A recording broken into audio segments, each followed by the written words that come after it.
Good evening and a very warm welcome to the Claw studio here at the Royal Opera House in the heart of London. My name is Petroc Trelawny. It's my great pleasure to host tonight's Insight as we celebrate and explore the history of one of the modern ballet classics, Kenneth MacMillan's staging of Romeo and Juliet.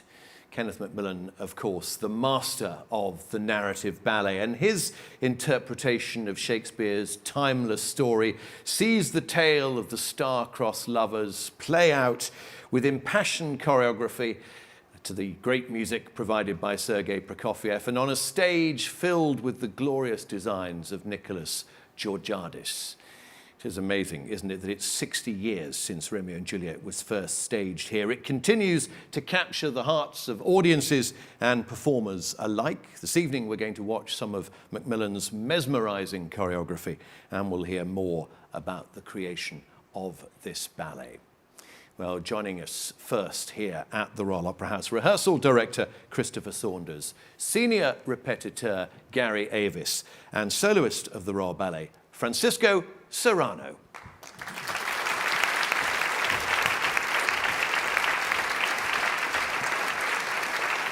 Thank you all very much for joining us, Francisco, Gary, Christopher. Let's start with you, Chris. How long have you been involved in Romeo and Juliet in the Royal Ballet? 44 years. Wow. My first experience was as a student in the upper school. I was 16, and they needed some extra actors for the ballet. So I volunteered. So I was one of the actors on the top of in the ballroom, and then I joined '83 and been part of the company, sort of performing the different roles. When I became management in 2001, I started to coach, and then 2012, I sort of started to stage the whole production along with the team.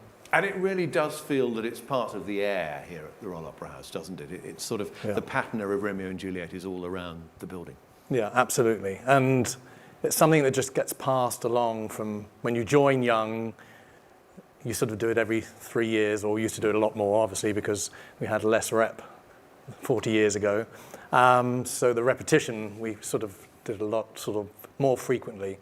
And you sort of watched and you learned from everyone in that sort of time, and then you moved along and did a few more things, and then more sort of character roles, and yeah. And Gary, I guess it may not be 4 decades, but it's a similar story with you. Going to say it's not. Oh gosh, it's not far off, to be honest. I've been involved. 36 years. So I joined in '89. And actually, when I was a student, the first thing I ever did was Romeo and Juliet, and I was Tybalt's aide.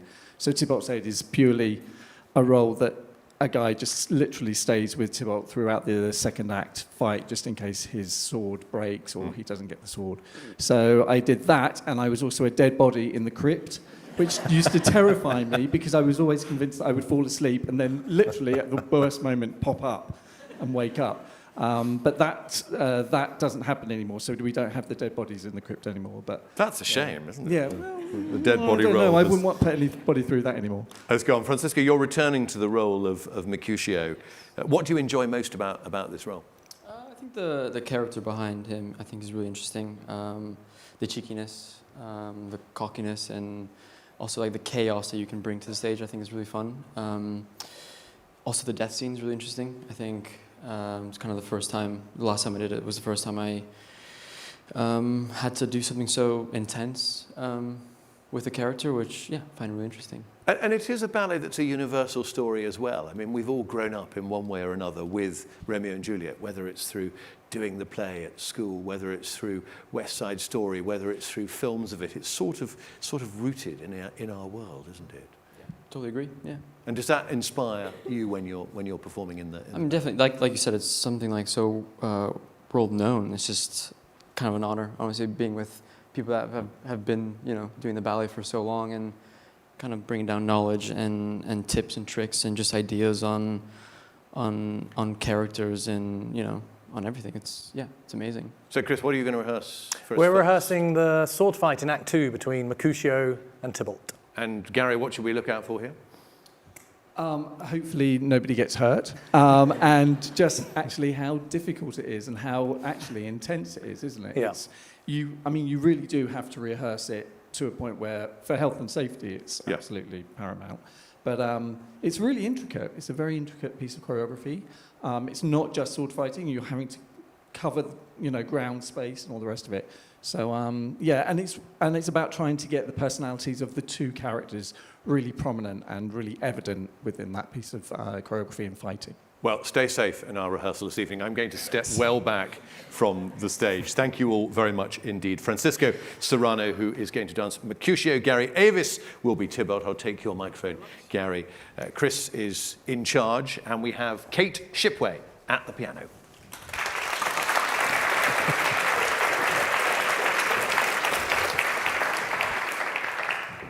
Okay, gentlemen, shall we have a short intro and we'll just keep starting and stopping and fixing things along the way.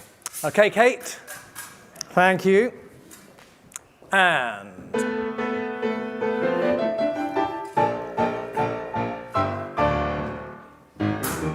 okay, wait. Let's start so we're on the music. Sorry, gentlemen. Once again, and okay,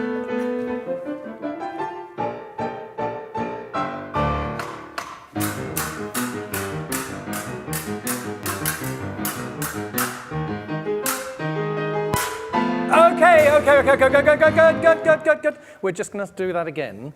Don't get too close to start with. I mean, first of all, for health and safety, but also we're fighting, we need to be like that. And then the closer we get, what happens is the swords do that, which then doesn't make sense because that's the bit that's going to stab someone. Yeah? You're just aiming to tease, but Tybalt is... So keep the tips of the sword visible in your eye line because you're looking at your opponent anyway. Then you've got to get closer. So you've got to be far apart, and then you've got to get closer once you're teasing these. Don't make it look too aggressive because we've got your back to the audience, so we can't see too many facials. So make it very playful, very teasing. Let us see him getting wound up. Yeah? Let's just try again. Same thing. And...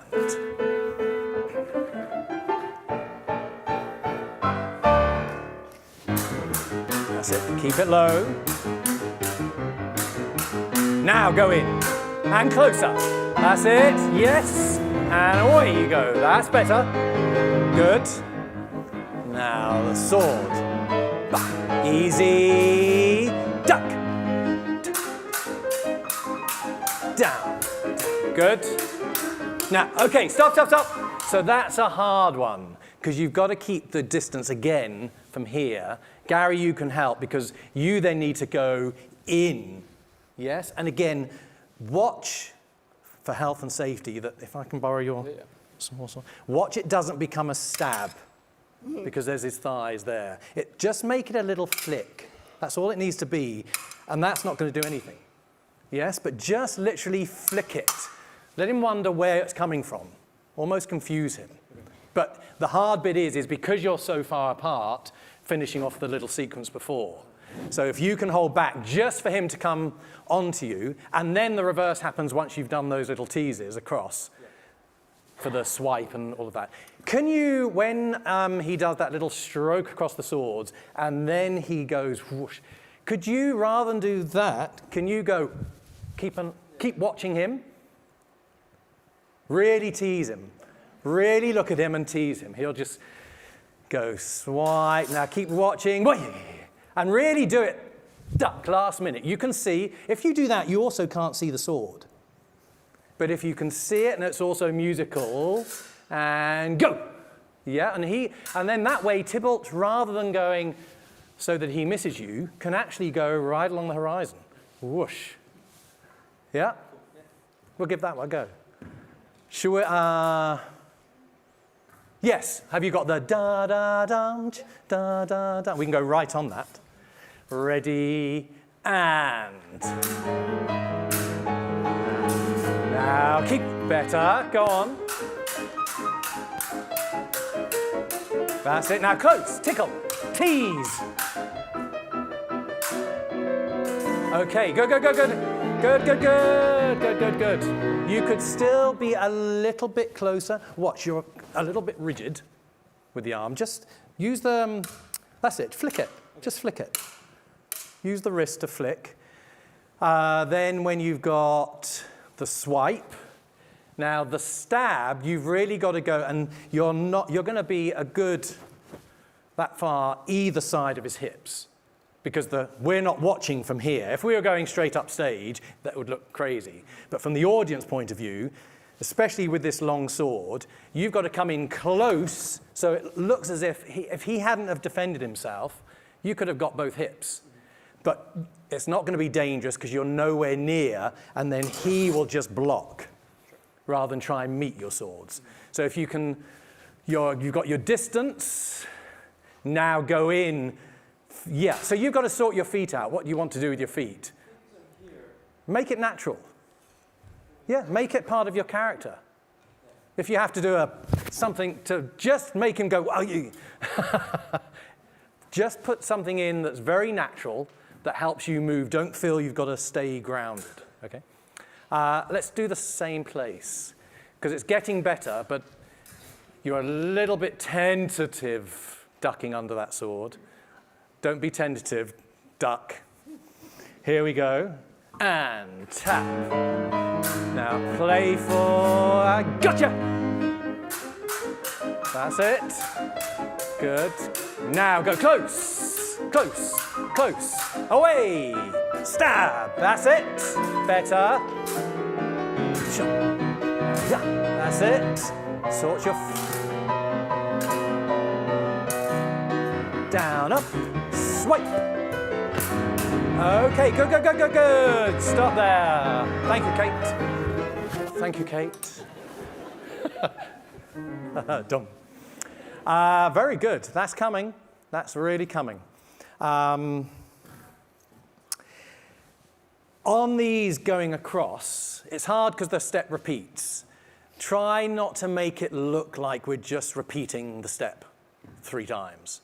So not that you want to be so different, but just have a different reason for flicking and swiping. And one time, because you sort of all 3 times you went da-dum. It just almost looked set, that was that, where it's actually, some do it very Spanish sort of bullfightering. I think it needs a bit of, you have to get close because of the short sword. But then you could almost be a bit further away for that one. So just walk it without the music. You've done your stop. Boom. Now the first one, get close for that. Now you can have some distance. And maybe even just do a 1. Okay.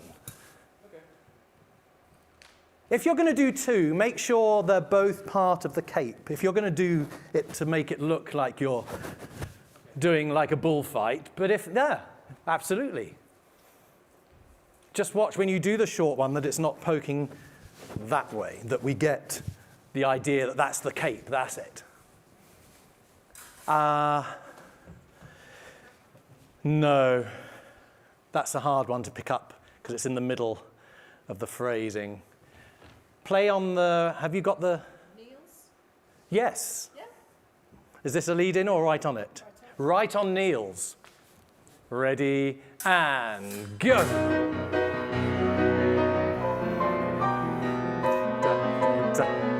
Okay, right, thanks, Kate. You're right on it. Very good, here we go. Ready, and kneels. Jump. That's it. There we go, and step away. Okay, we missed it. Thank you. Thanks, Kate. That's good.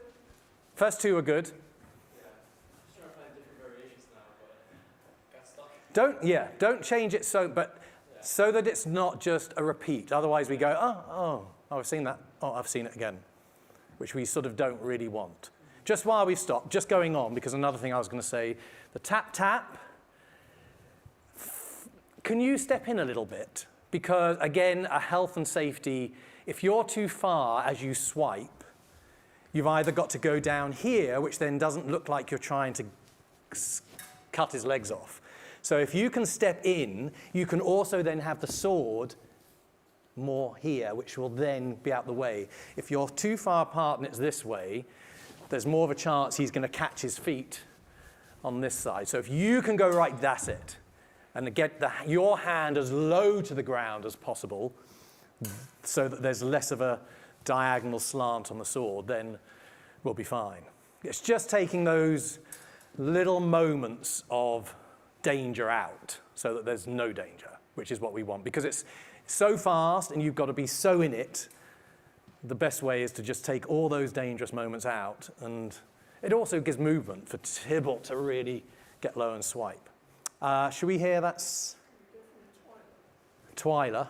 Have you got the... Can you go back before where you were playing Niels? What did... A Twyler? Okay, I'll explain what a Twyler is. Should we explain a Twyler? So a Twyler is a move of 8, basically moves of the sword. Up, up, down, up, down, down, up, down. So I believe that the Twyler was named Twyler when Romeo and Juliet was first put on at ABT. And David Drew went to redo the sword fights.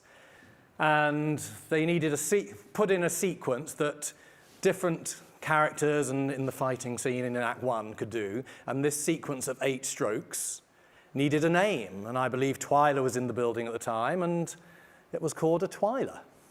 That's the story I was told, and it's the one I believe. So it's literally up, up, down, down, up, down. And you can do it as slow or as quick, and you can do a half a Twyler. And I think at one point coming up, there's 5 or 6 strokes of a Twyler before we go stabbing. Why don't we, so that we can get through the fight, let's go, because we'll work on that little section. Let's go from tap, tap, jump. Okay? So we can go right on that. Ready, and tap, tap, jump. Tap, tap, jump. Yes, good. Ah, 1, 2, 3, 4.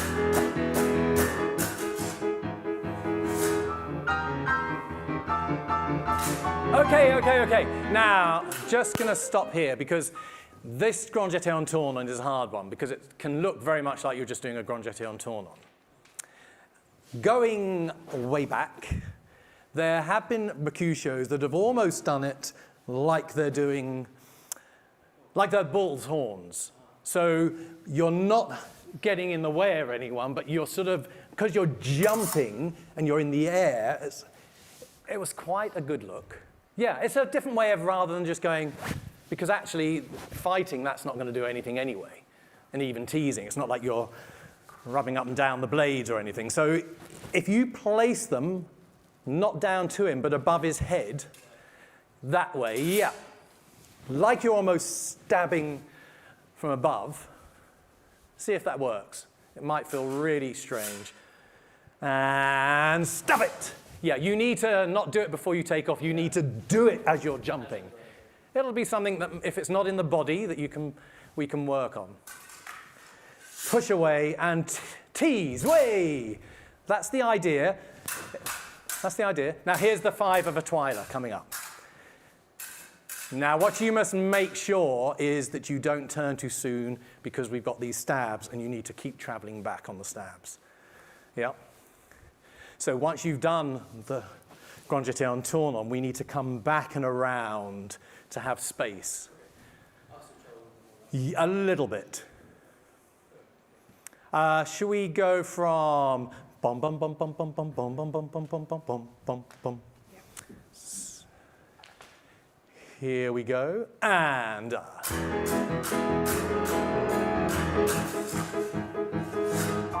now that's better.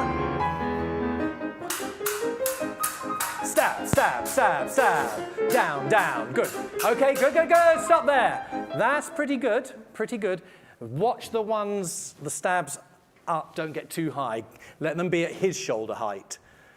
And then if you can, bomb, bomb, 2, round. Now, if you can, yes, you didn't quite do that. Sort your feet out so that you can go tap and then go forward and tap.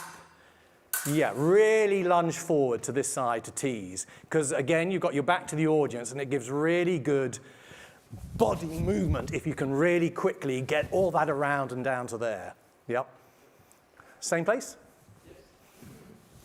Here we go. And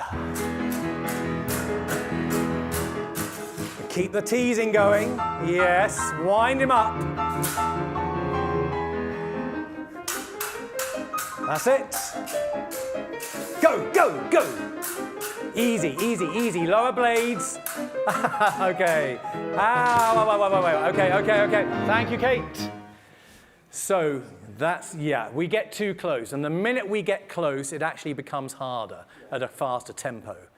And then the last little swizzle of the sword, where do you finish? It's 1, 2, 3, bomb, bomb. Do less. You literally want to go in and do that. So it's a lot less. And actually, Tybalt can make it look a lot worse than it is. The more you don't have a connection with the sword, the less believable it is, because suddenly you're sort of just doing that in keep connection, try and keep the connection, and then also you can place it. You really, in reality, place it on the stage where you want it. And if you can keep your sword on the top, that can stop it from rolling to the different direction for the throw. But it just means slow it down. Sometimes, because it's quick, if you can slow it down a bit, you feel it's going really slow, but actually the audience see it. And you can do it with your body, but just keep control of it. We see it, and it looks in a way more effective than something that goes and it's like that. Grandjeté turn on, so we can get that last diagonal. Dee-da-dum, bum. Straight on it. And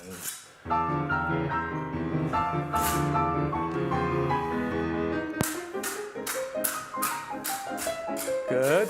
Back, forward. Now keep your distance. Yeah, easy, playful. Now slow it. That's coming. That's coming. That's all right. Yeah, thank you, Kate. It's hard to go from a lot to actually do. You can practice by doing little circles. Is it more of like... No, it's the wrist. Almost don't do the arm, just allow the wrist. Go, yes! That feeling. So it's really less from you, but actually the sword then that Gary's got makes it look big. Go on, yes! There you go. Perfect. Perfect. But that's hard coming at the end of all of that frantic movement. But that's just something to work on. But it gives the good effect. Do you want to try a throw? Let's try with that. It shouldn't go higher than this. It shouldn't. And it's going straight up. We're not going back and into the crowd. Straight up. Straight above you. No. You went forward into it and threw it behind you. Go under, up, and walk away from it.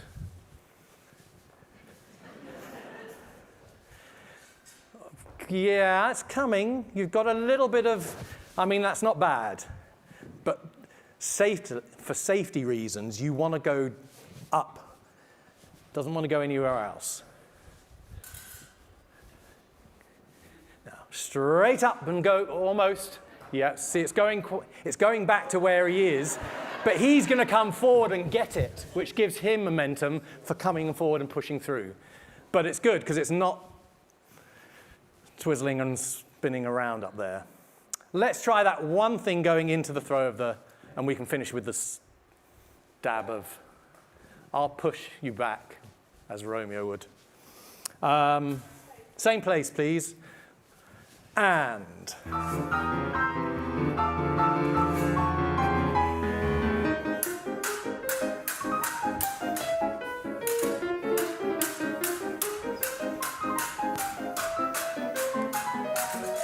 Easy, that's coming.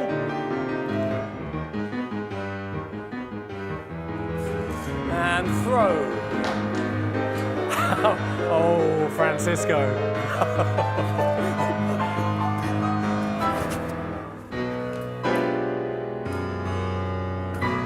Okay. That's all right.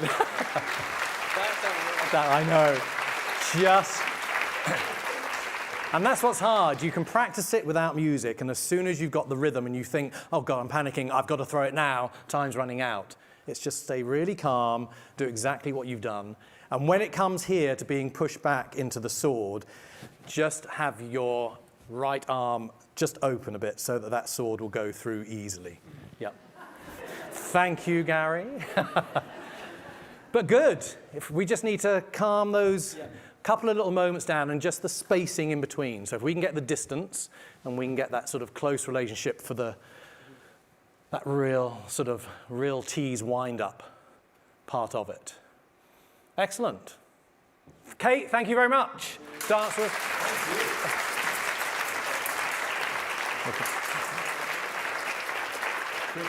Francisco, Gary, thank you very much indeed. I know, could have continued with that for very much longer. Very good to know as well the story of the twiler and how it got its name. We're going to hear next from two of the dancers who are going to play Shakespeare's star-crossed lovers during this run of Romeo and Juliet. We're very honoured to have with us this evening Akane Takada and Joseph Sissens, both principals of the Royal Ballet, and Lara Morera, who is staging this revival. Please welcome them to the stage.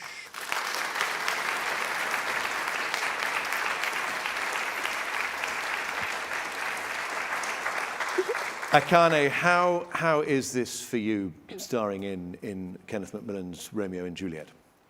You know, it's always, I'm so grateful to revisiting the role I've done before, especially Juliet, Kenneth MacMillan's masterpiece.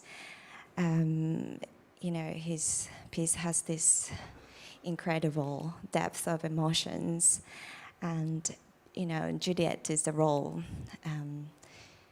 It's full of a contrast. And such a wonderful piece of theatre as well. I mean, the requirements of you as an actor and a dancer are absolutely centred to this, aren't they?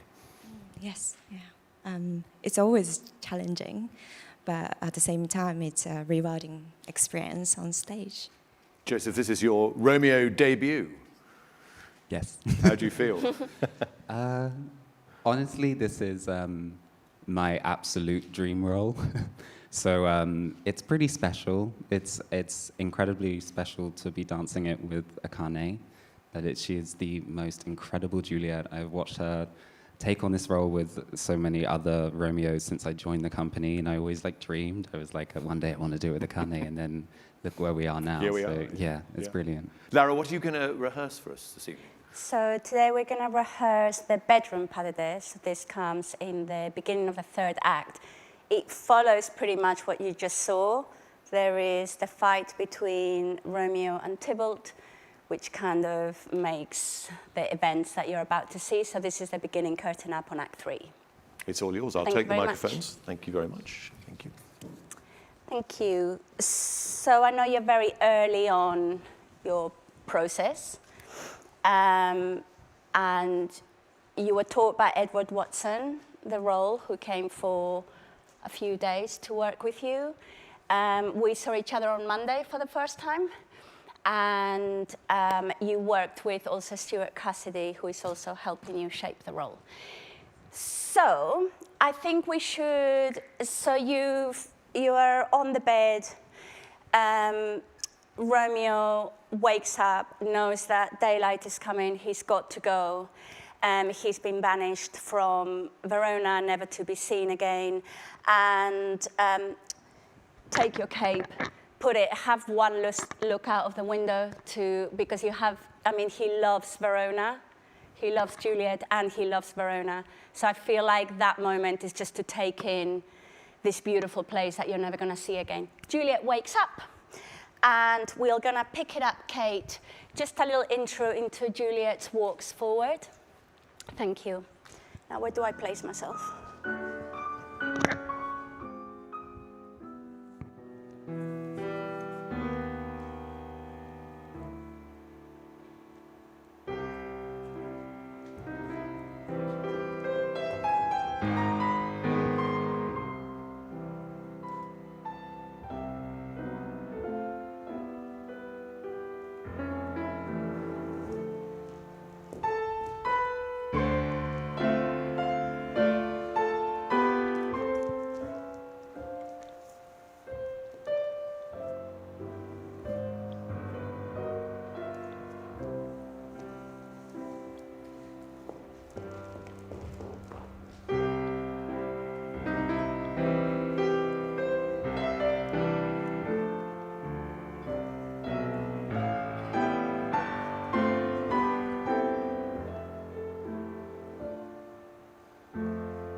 And let's stop there.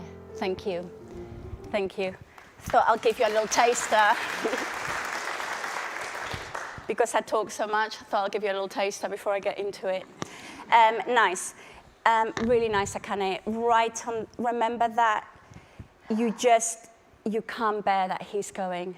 So he's got that feeling of yearning as you turn around and you've had this moment of, oh, is it that time already?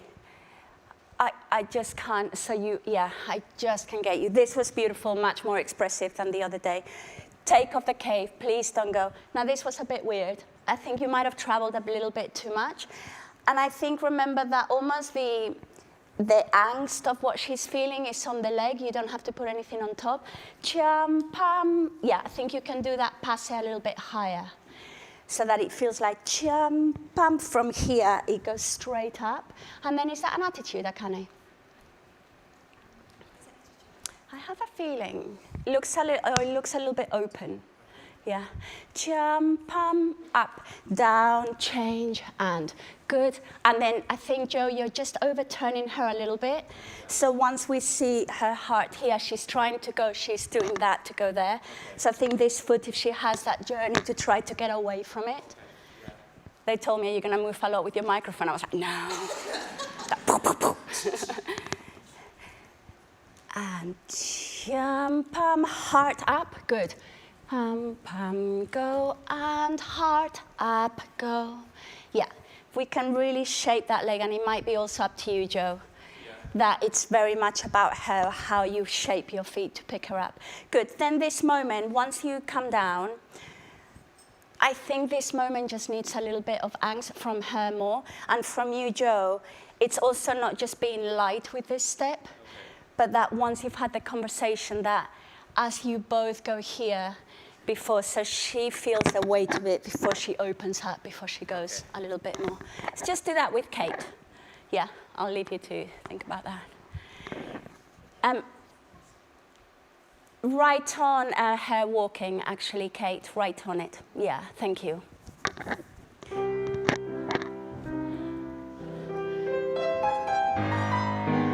Now feel it in your bodies. The music tells you what to do.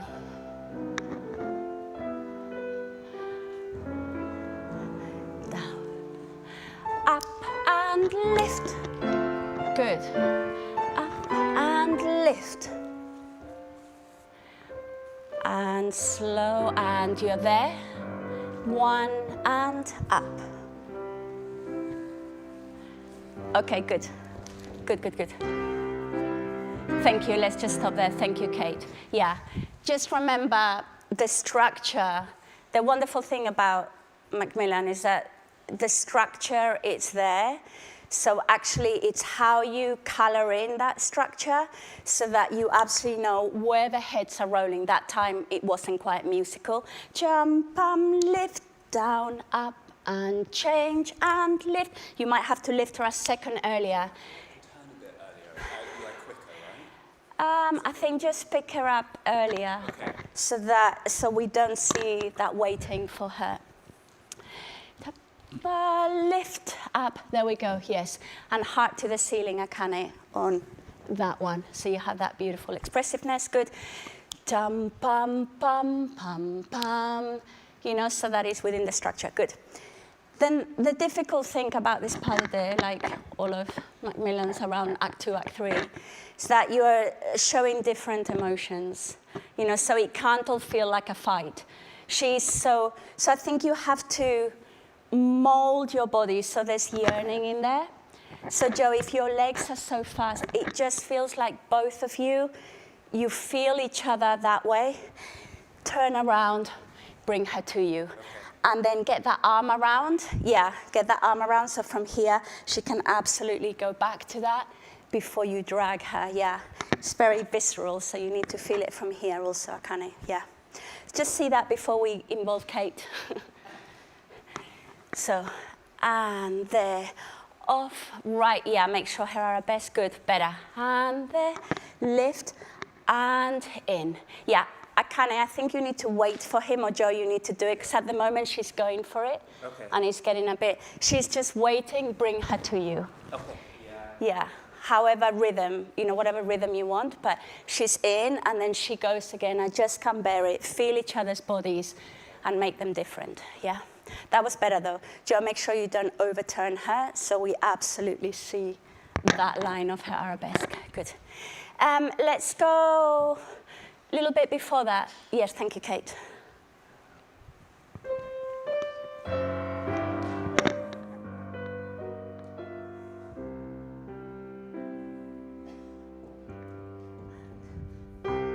And drag.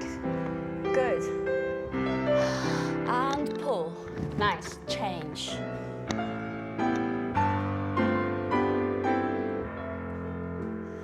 In.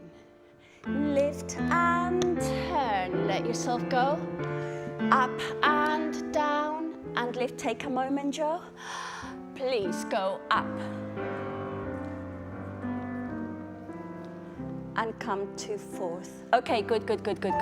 Yeah, nice. Thank you, Kate. Much better. Yeah. The last one, make them different. So one of them you can, is that feeling of admiring something and wanted to bring it to you. The second time can be a bit quicker. I think if you have a bit of eye contact, so once you're here, just be careful, I'm mic'd up everywhere.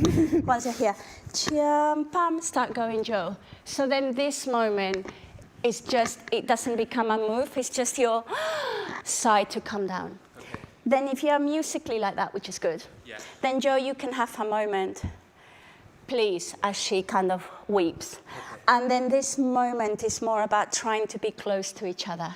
So it doesn't get too movie. It's just like, I can't bear it. I just want you close to me before you go into the next pull away. Yeah? Good. Let's do it one more time if that's okay. Same thing, Kate, thank you.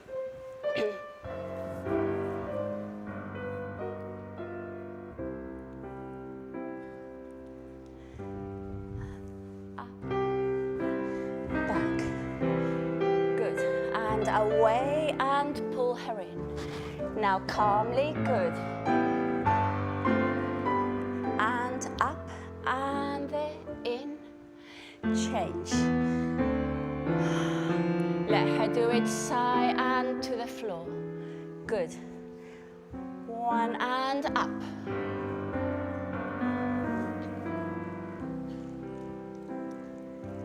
Pull and go. Now find this moment. Now soft.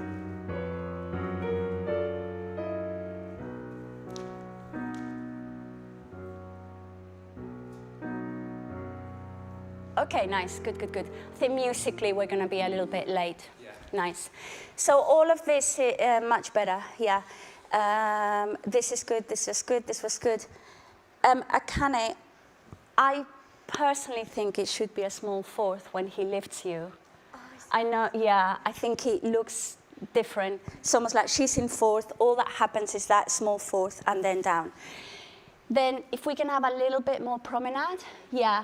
And again, feel it from like the core more than so it's that way to him, yeah. And the push, yeah. So it doesn't feel like a modern pull-off. It feels like, I'm not gonna do it, Joe, don't worry, she's backing away from me. Yeah. It's like, please don't make me dance with her.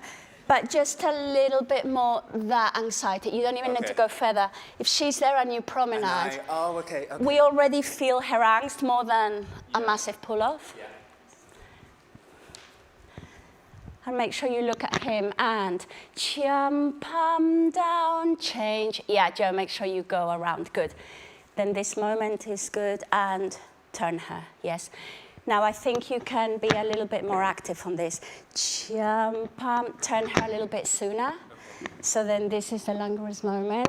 And then, so it's really soft, so you get here a little bit earlier. Yeah. Good. Yeah, Joe, once she's there, start going. Start going.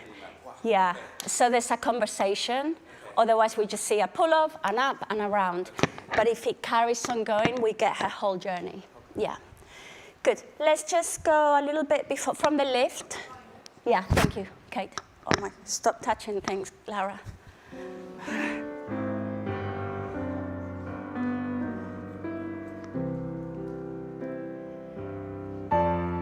it means something. Lift and round. And desperate hug. Up, turn, good. And go. And up, turn, hold. And touch. Good.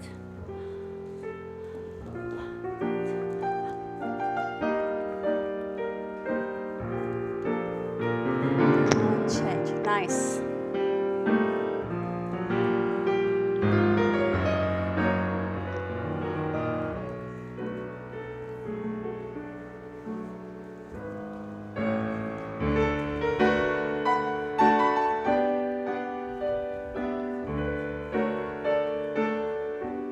That was nice. Now with your full back, Akane, feel it. Okay, thank you. Good. Thank you, Kate. Yeah. Really nice. That section was better. Almost feels like, yeah, really nice. So where did we leave it? This was better as well. This was really good. You got the half promenade. Remember the eyes are the windows to your soul or something. So remember, if you're just looking, and make sure you see each other. And by, like, I know it's hard without wasting time, but it's just that moment sometimes as dancers when we're there and then we go. But it's those moments when you see and your body reacts to it. One of my favorite moments in this pas de deux is the second one. Ta-ta-cha, it's so musical. Ta-ta, ta-cha-cham, ba-da-ba-ba, and melt. Like what Kate is playing, it's right on what he choreographed, right? So that's really nice. This was really good. This is great, Akane, because you're doing the pencil turn. Love the way you did this, because your body just went into a shape that was beautiful from both of you. Yeah, and then this moment, same. As you open up, make sure that we see those legs. Like that determination of your future with the yearning of the body, yeah. So it just feels like it's heavy. Good. Let's just do right on the arabesques, and then we can look at my favorite moment again. What shall we have in, Kate? Is this what we used to call first window? Probably, yes. Perfect.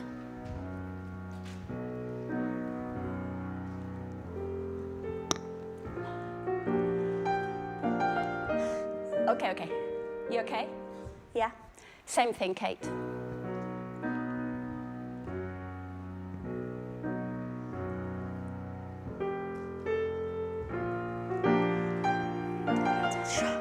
And go. And off, down, change. Good. 1, 2, 3, down under, hold. Melt. Good. Now, yes.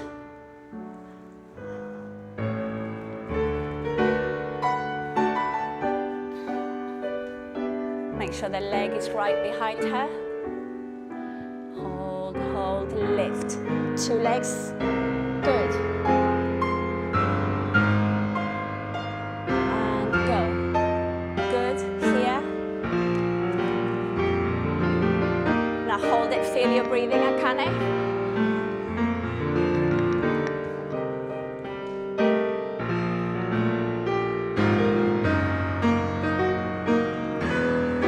Okay, I'm sorry, let's stop there. I know you're like fully in it. Thank you, Kate. Sorry, everyone is like.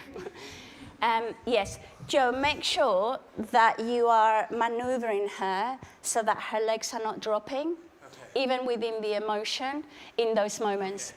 Because the journey of this also shows us. So from this one, changes legs, the attitude, which is a little bit of, starting to get a bit more of anxiety.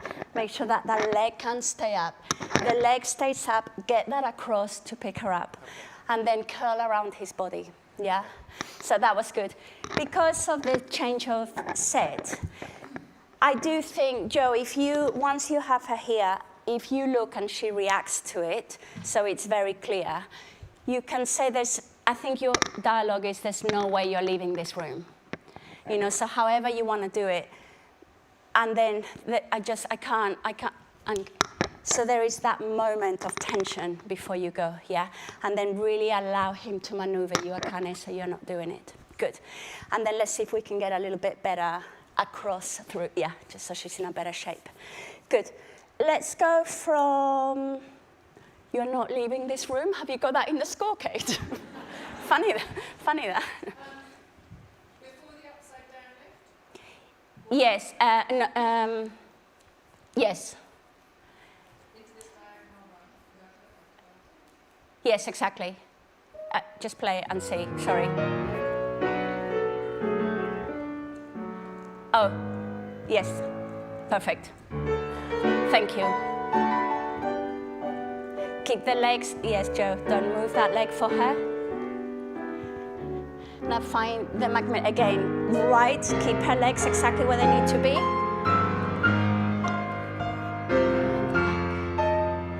And take your time.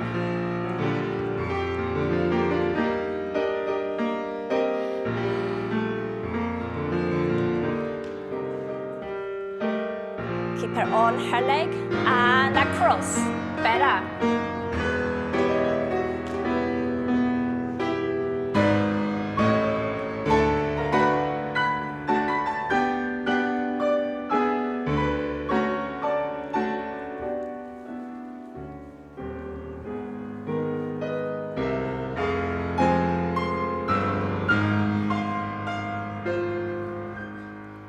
Okay, let's just stop there to think about that. Good. This was much better. Yeah, Joe. Even on this one, that you're bringing her leg out a tiny little bit. Okay. So just make sure that you keep it on that journey. And the same, the MacMillan sister, that is absolutely directional, so they don't come out. Good. This was really nice. I can much better with this. A little bit early. Dare yourself to leave it a bit longer. Build it. For me, musically, this is how I hear it. That's just how I hear it. Kate, could you play going into the lift? I'm not going to do it.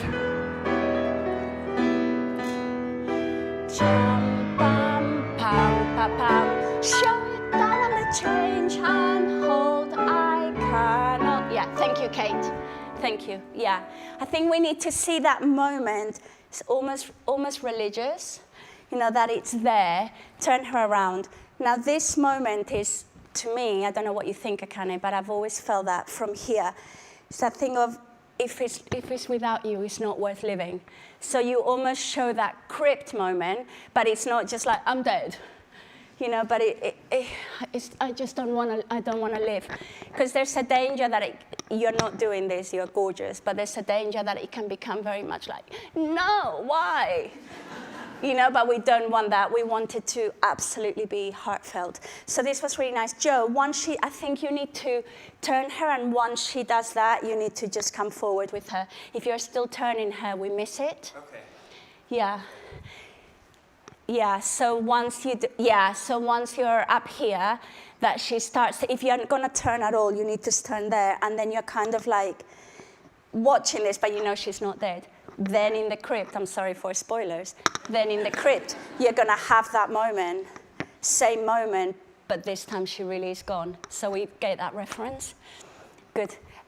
Same thing, but maybe with Akane, not with me. That's why everyone came here. Same thing, Kate. Thank you.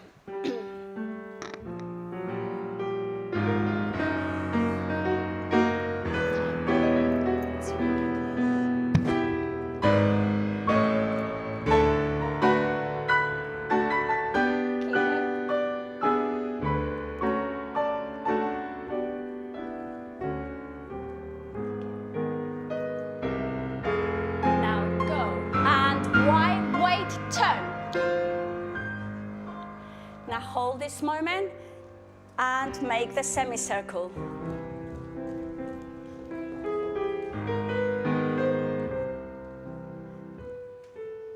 Now make this mean something.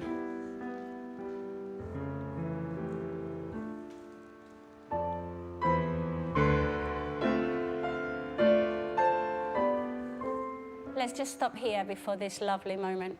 Sorry, Kate, to cut you half flow. Yeah, better. We still need to work on this lift a little bit. I feel like the arms need to be more rounded. So it's not this, it's there. So you feel the shoulder blades. Good. Then this is good. This was really nice. From her reaching to the corner, there's that moment, if you give it enough time, right down. Then you did it. This moment, Joe, just come towards me. Don't be scared. Good. Right. So once she's gone down this way, you're going. There is no way. Yeah. I think you need to keep, even though you look at the window, you shouldn't stop there. Okay. For me, it feels like you're going towards the cape, but before you can get there, she's thrown herself. Okay. And for you, Akane, is that feeling of, so we get that beautiful thing, you're going, there's no way you're getting out of this room. Yeah, so you're not going towards her, Joe. Okay. Your intention is that you're coming round this way, but she just goes, Yeah. Okay. And then make sure that, Akane can turn by herself, she can do everything by herself, lovely. But just make sure that you get, again, very MacMillan pencil turn. So it absolutely goes down. Then this is good, then keep her on her leg. Yeah, from here, again, once she's come up, that it doesn't come off this one, but whatever Akane wants to express with that foot, whether it's angst or whether she's giving up, nice, good. And then wrap yourself with him like a blanket. Yeah, that's nice, good. And then this gorgeous moment, once she turns around, there is nothing you can do, you have to leave. So just let her drape down your body. It's heartbreaking for you. And then you can take her, yeah. Let's go from pencil turn down the corner.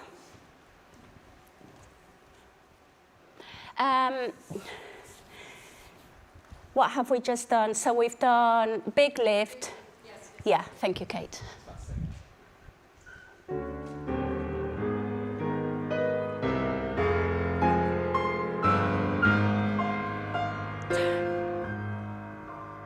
Now hold the moment, and you've got to go. Go, and then up, down. Okay, good. Yeah, and I think both feet are in sixth after your pencil turn. Yeah, Joe, I think you're almost going to, remember the speed. If she's even hanging, it's that feeling. As soon as you turn and leg it, it makes me feel like you want to, or you've got somewhere to go. But I think it's that feeling of you don't want to, and then she's there. Okay. I know it's the first time pretty much you do this pas de deux, so it's scary not to be looking at her as she goes. Into six, so we see that tiny little drag, and then this is nice. Up a little bit. Shall we just do that? Can I think this moment make something more, a little bit more, not that it's more dramatic, but just internal. And right to the side, so he can, exactly. Good. Same place, and then let's see if we can go on. Thank you, Kate. I have no idea of time. Go.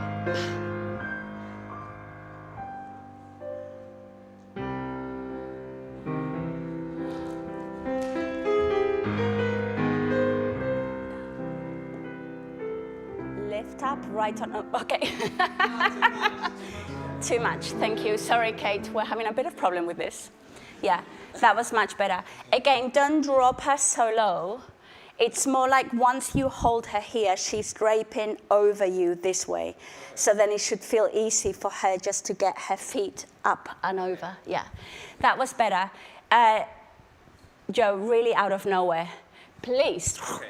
Yeah, so you don't grab, It's just this, please. And she's down. The running was better, good. One last time, let's see if we can get this little pencil turn. It's really lovely,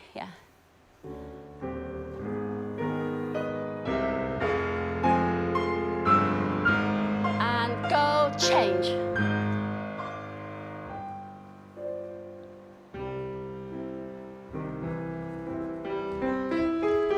And turn, and you're down, good.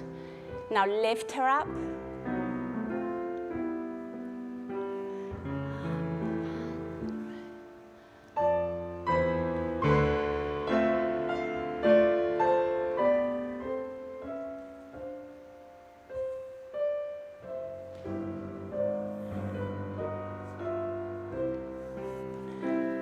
Now keep it flowing.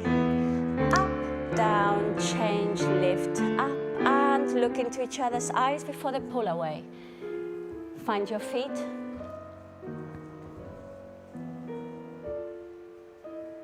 Okay, good. Good. I'm not gonna make you do this, thank you, Kate. I'm not gonna make you do this again just because he's quiet, but I think you need to give her a bit more distance. Once she's come down, and whether you lift the head or whether you just grab her, I think you just need to pull her and just find your feet. So down and lift and up, and then you both pull away. And then Akane, if you can keep your leg up a little bit, so once you're pulling away, that it doesn't drop. Up, down, change. So it should feel like a wheel. Yeah. Yeah. So if you drop it too soon, Akane, suddenly we just see the drag. And the body down, up, change, lift, and I cannot bear it down. So the whole thing is circular more than like up and down. Yeah. Yeah, nice, really good. I feel like we can work on that in the studio, but we have to stop. But we gave you a taster, really good. Thank you very much. Thank you.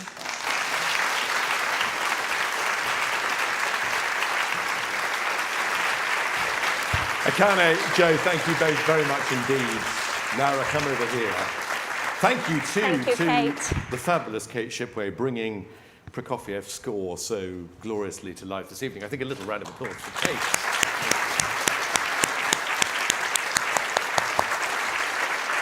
Sorry to have to butt in there because really we could watch this all night. How was that for you?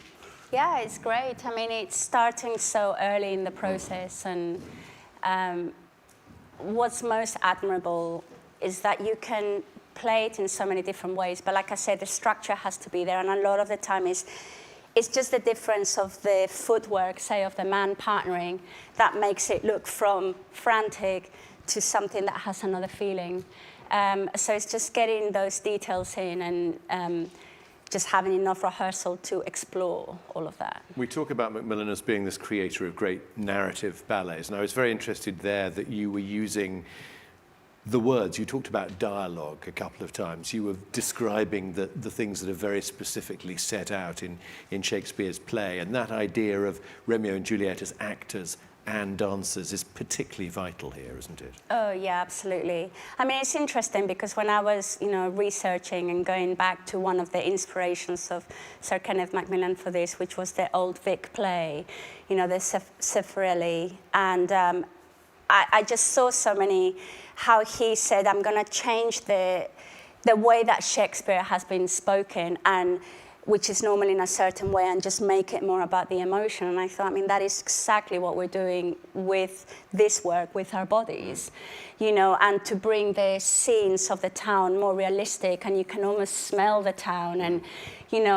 so I've really been inspired this time by that. And I think as dancers, because I have a couple of dancers that are very much, they have the text in their mind, and I think that's brilliant, but you have to be careful that it doesn't just get in your head, then we have to put it in our bodies and set it free. So it's a balance. I think we might talk more about that Zeffirelli play in a second. Let's sit down because we have some other guests joining us here in the Claw studio as we celebrate 60 years of Kenneth MacMillan's Romeo and Juliet. I'm delighted to say we're joined by Kenneth MacMillan's widow, Deborah MacMillan, and by former Royal Ballet principal dancer Donald MacLeary, who danced the role of Romeo back in 1965. And Joseph Sissens returns as well to complete our ensemble. I think we'll put Joseph in there actually. So we have the two. I think we need the two Romeos next to each other. Oh, you're gone. Sorry. There's something rather magical about having two Romeos on stage simultaneously. Deborah, let me ask you a little bit first of all about the context of Romeo and Juliet, because good evening to you, by the way. Good evening. I think it was in 1956 that the Bolshoi had brought their Romeo and Juliet to London, And there was a feeling that really the Royal Ballet should have its own. Ninette de Valois said there has to be a London version. I think so. Kenneth saw that version and loved it and was mad about Ilanova. Yes, And- I was with him when we saw it together. There you are. Yeah. What do you remember about it? Oh, it was wonderful. Ilanova was fantastic, and Faidechev, the marvellous, yes. But I didn't realise that he'd wanted to do it from seeing that. Well, he was. I mean, I think she was in her 40s too. Yes, she was. And She wasn't young. he said to me, she evoked this child that was becoming a woman, and it was completely believable. So I think that inspired him enormously. And it was Lynn Seymour who was his muse as Well, Juliet. it was. I mean, you should be talking to Donald about this because I feel a total fraud. I was in Australia. But you are the keeper of the story, and I know you have researched it. You do know it. I have opinions. Well, give them to us. No, I mean, he adored working with Lynn and Christopher and was setting it on them. And I think they together, all three of them, and all of them were very caught up in this. They were very young. And then word came through that things were going to be controlled by the management, which I think was Kenneth's first experience of commercial needs and things taking precedence over art and artistic decisions. Sol Hurok, who was this great American impresario who said that the first night has to be danced by Nareff and Fontaine. And he said if they open in New York, they have to open in London, which I would imagine, I mean, was a bit of a shock, put it mildly, and very upsetting. And Kenneth was very young. There was nothing he could do. It was basically, this has been decided. And I think the awful thing was that Lynn then had to teach Margot the role because it had been set on Lynn's body and it must have been very difficult. But What do you remember of that, John? Well, it was, I mean, I think we were all quite professional about Yes. it. And we realised that it was a commercial thing to do it with Margot and Rudolph, and we just got on with it, really. Yes, exactly. I mean, we all, he'd done it on Lynn and Christopher, and then when they were set, we joined them in rehearsal. So we were all six learning. of us in the room together. I mean, I think there are some pictures of us Yes, doing there are. it, yeah.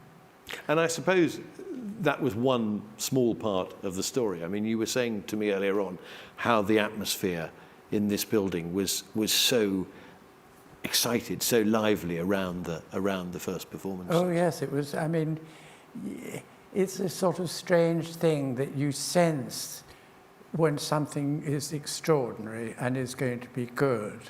And, you know, when it ended and the applause and the reception was fantastic. And it's sort of relief as well, because you sort of don't quite know what's going to happen. And it was wonderful to do. We all loved doing it, you know. You were dancing with Mel Park. Yes, I danced with Noah Park, yeah. And do you remember what you said to each other when you came off after your first show? No, I can't, but I can remember that in the balcony part of the, you see, when you've got three couples doing it, the third couple, which was Merle and I, didn't get a stage call and my costume wasn't finished until the day. The one that I change into the first act, and it's a very quick change, and you do it in the wings, in the prompt corner, and I came off, took off the costume, couldn't get my arms in the new costume because my arms were swollen and sweaty and everything, and I suddenly said, well, I better put the other one back on. So I put it on, but I only had time to do it here. And then halfway through the part of it, I did a lift, and it went fixed. So then I had to go down on my knee, undo the thing, and get it back up again and carry on.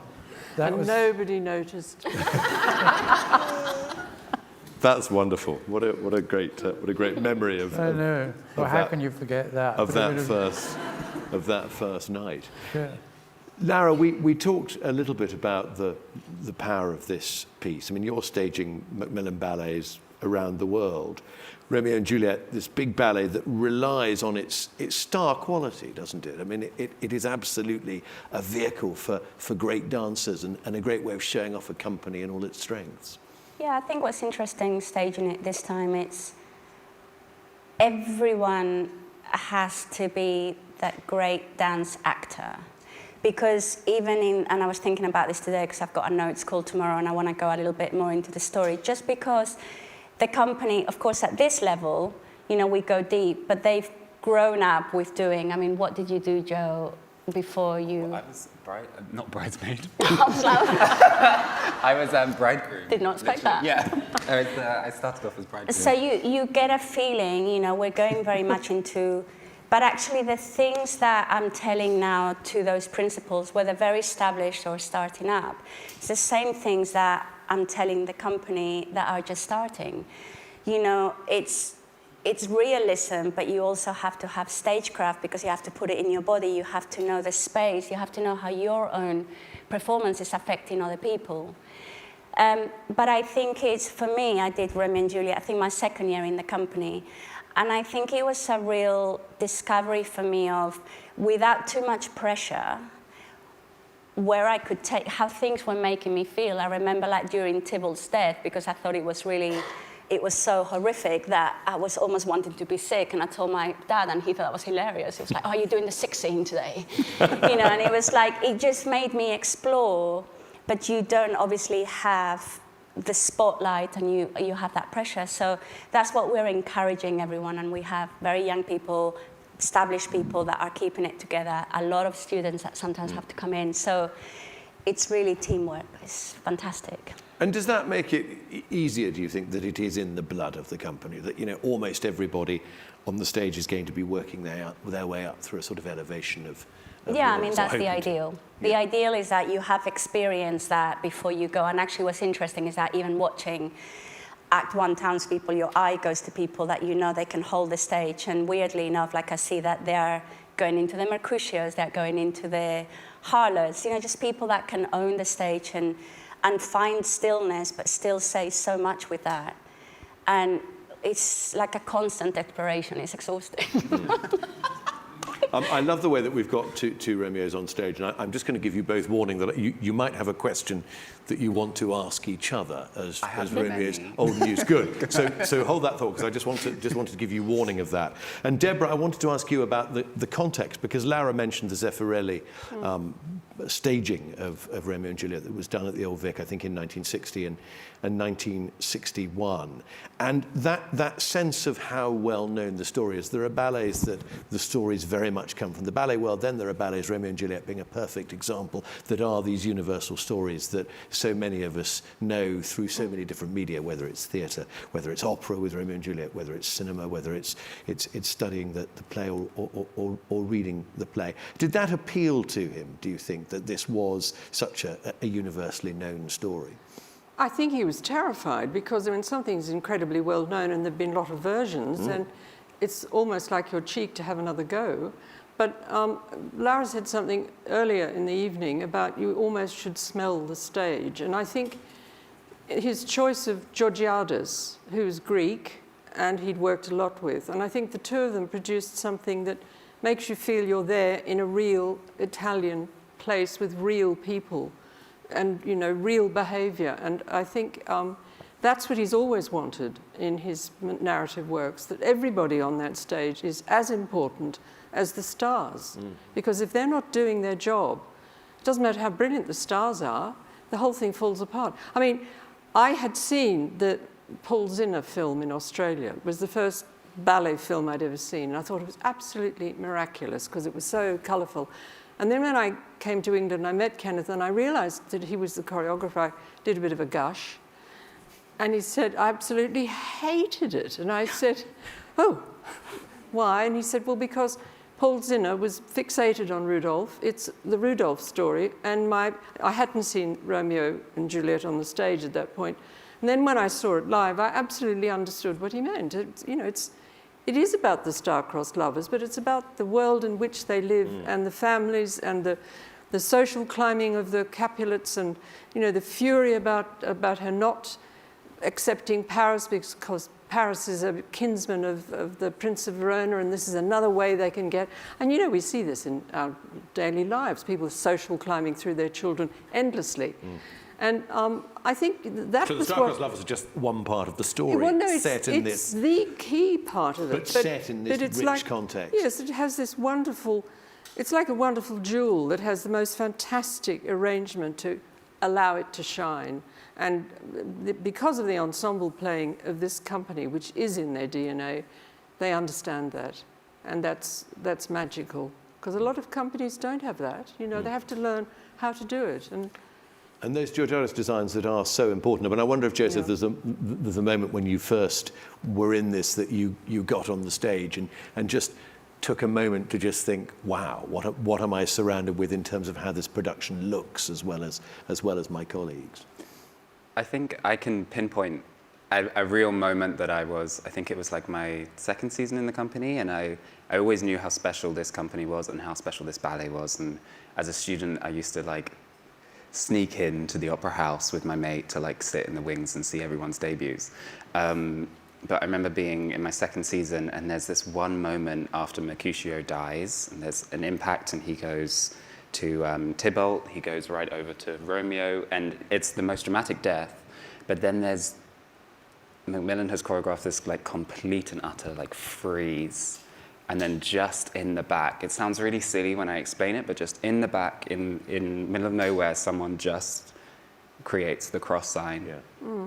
And every single show, without a doubt, there's a freeze and there's that one man in the back and I remember just, even now when I think of it, it gives me goosebumps because it's those little, really human moments, like Deborah's saying, that when the ensemble makes the ballet, that MacMillan is able to, yes, look at the jewel of Romeo and Juliet, but then man number 7, I think he's called, in the sword fight, it just has that one moment that he, as a dancer and as a member of this company and this storyline, holds the ballet for a second. And everybody looks for that second, the whole 2,000 people in the audience. It makes my body go because I just think it's art. It's art at its finest. And it's stillness, This is the wonderful thing. There are moments of such stillness, which are magical. And also, it's nice for the audience to digest it. Often you look at dance stages and you think, keep still for a bit. It's very tempting, this slide to just be especially when the sword fight starts, to just be but sometimes you have to have ears out there. If someone else is having a fight, for example, in the corner, you can't have 6 fights on stage at once. So it pushes you, it's like improv on stage. It pushes you to be what have I got on my Rolodex? Where are we going now? And you've got a partner and you're where are we going? Oh, we're going to snog. It's got that, and it's just fun. This is your moment to ask Donald a question. Or maybe 2. I'm hi, my love. I guess my biggest question at this point in time, because I've only just started, we literally started last week. I'm a baby. But I guess, how did you feel, because Romeo goes through the entire ballet and he kind of dies physically as well, and it kind of means that every show has to be very different. Things might go wrong, things might change, and it's very much live performance.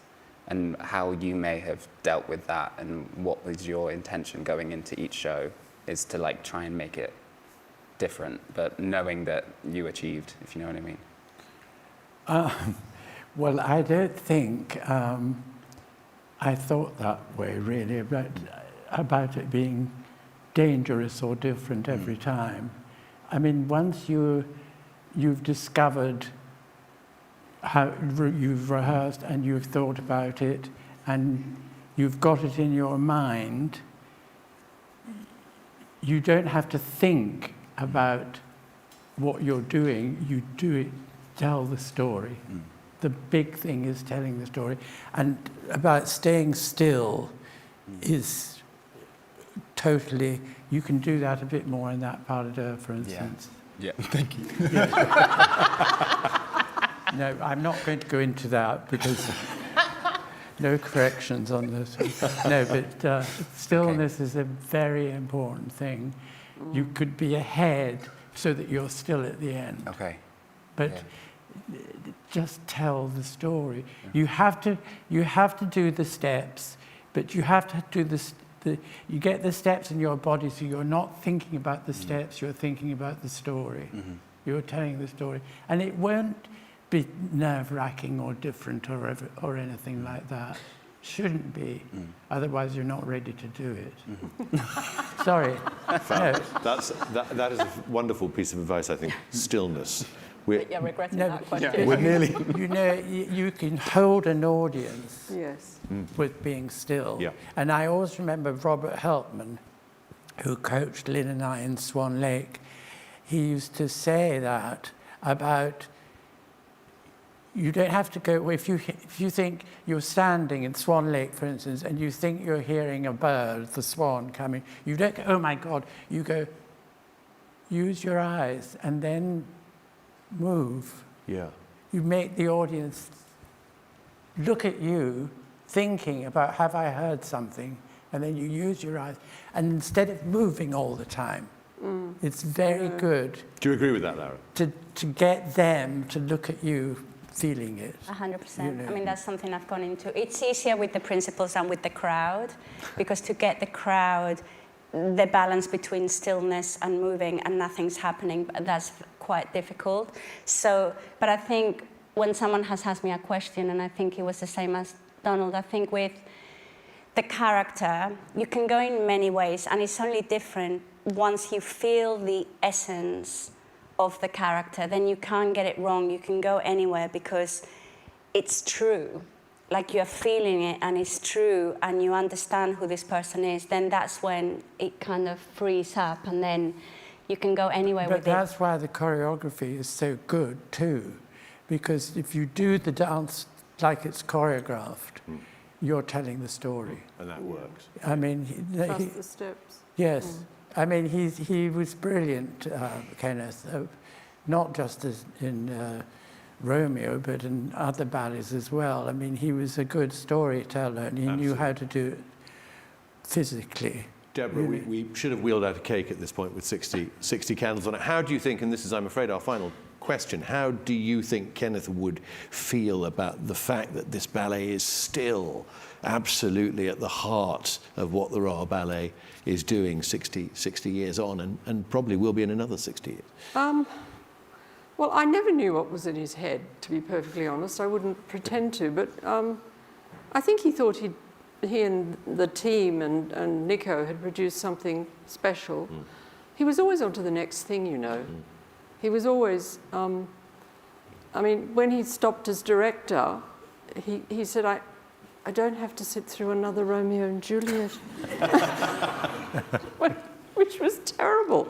But, you know, as director, you have to see everybody's performance. Yeah. So I think he felt that was a bit of a release. Yeah. But when he put it on somewhere else, like at ABT and things, then it was like a completely new thing again. Well, thankfully, we've got lots more Romeo and Juliets to sit through with great delight. The show opens on the main stage here at Covent Garden on the 4th of March. Dame Darcy and I will be presenting it live to cinemas across the country and around the world on the 20th of March. I'd like to thank all our guests this evening, those who were with us earlier on, and in particular, Deborah, Lara, Donald and Joseph. Thank you all very much indeed. Thank you for coming. And from the Royal Opera House in London, a very good night.